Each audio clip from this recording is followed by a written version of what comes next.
Hey everybody, my name is Jeremy, and I'm going to give you an update on my journey with trusting the process and the unfolding of that process, releasing in order to receive. I am in a different environment, which is a part of that process, and I'm excited to give you some updates on how I'm viewing things and being in the moment and kind of realizing things as they unfold. So Sunday, I started driving with my mom from Nevada to Texas. Did a lot of last minute packing of the car, which involved me throwing a lot of things away. And that process of throwing things away and leaving it behind really forced me to recognize that we really don't need that much to survive, but we choose to rely on a lot of things, if that makes sense. As you can see, I'm in a different environment. I have gone from a 2-bedroom, 2.5-bath townhouse to a 1-bedroom, 1-bath apartment on the 3rd floor. So pray for these hands that are going to be carrying multiple bags from the grocery store at one time up the stairs to avoid multiple trips.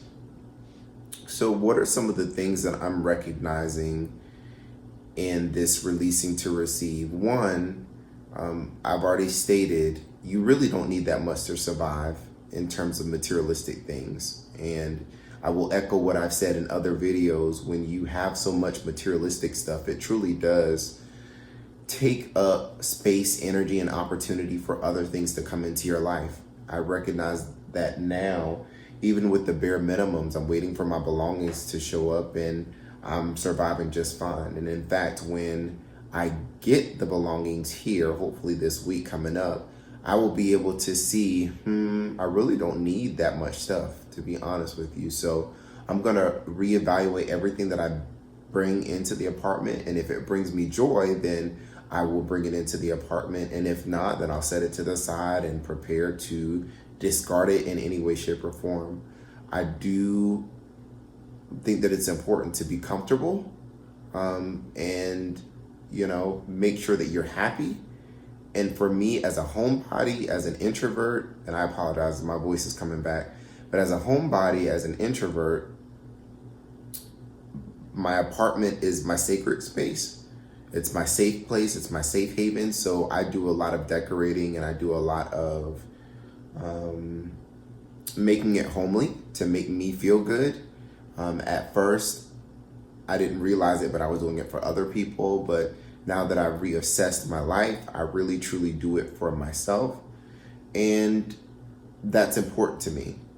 The second thing that I would say in releasing to receive is be aware of your surroundings at all times. I recognize that I went from a big living space to a small living space, but what I've gained is so much, because when I go outside of my apartment complex, it's literally right by a lake. And on the other side of that lake, it's a man-made lake, but on the other side of that lake is a beautiful housing community. And I'm looking at it or choosing to see it as my destiny or my breakthrough or whatever you want to call it is on the other side of this transition. So I'm releasing things, being present in the moment and recognizing that there is confirmation that I'm going to be just fine. So when I do my meditation and I open up the windows, I can see the lake. Not only can I see the lake, but I can see the houses. Now, these are huge houses and I don't need all that space. But again, it's just symbolic of the fact that when you trust the process and you allow it to unfold the way that it will, you'll have the confirmation. Your needs will be met. Everything around you will validate that you're on the right path. The third thing that I would say is because you are releasing to receive, because you're trusting the process and allowing it to unfold, not only will you get the signs and the confirmation that everything is there, but you will also be able to be at peace when things don't go as planned. Of course, there's our plan, and then there's the plan of the higher power or the universe.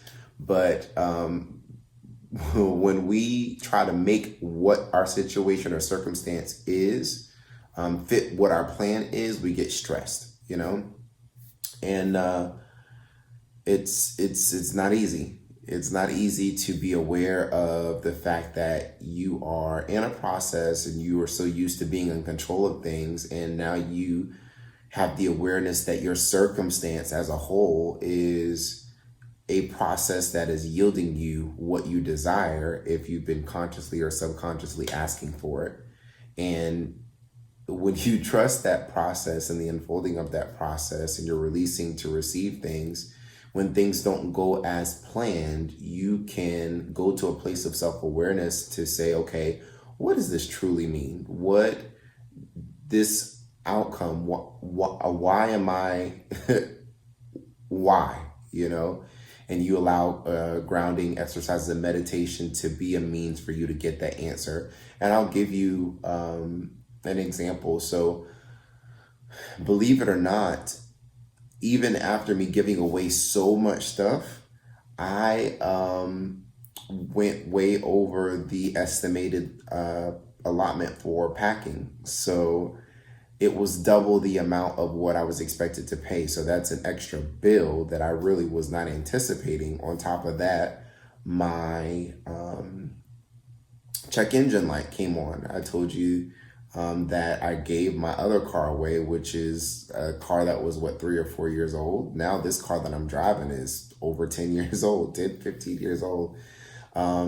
And on top of that, a lot of unexpected bills from Nevada came due at the same time. So I got into a place earlier today when I'm like, well, what in the heck is going on? Like, why is this happening? But as I was walking around the lake, I was going back and forth to Walmarts, or the different Walmarts, to try to find things to kind of buy the necessities.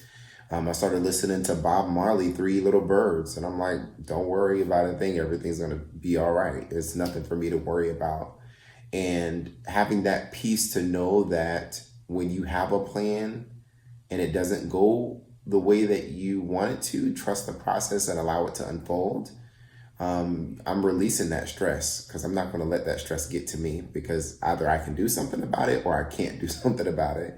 And I recognize in this moment, in the present, I can't do anything about it. So I'm just going to let it go. So there's peace that comes with that. And I feel that it's truly a part of the test. So if you take anything away from this video, it's an ongoing process, right? We in our lives consciously and subconsciously ask for things, whether it's aligned with our purpose in life or not. We have to really trust the process that will get us to that end goal that we've consciously or subconsciously been asking for, and then allow that process to unfold. And then as the process unfolds, we have to release things in order to get the end goal. And along the way, there will be confirmation. And along the way, things may not go as planned, but as you trust the process, as you trust the unfolding, you will have peace when you go to a place of self-awareness to know that there's something within whatever went wrong that is molding and shaping you or testing you for that end goal. So I hope that this helps you, and I'm going to continue to give you updates. Hopefully by the next time that you see me, I will have better lighting with the ring light, as well as a little bit more furniture. Have a great one. Talk to you later.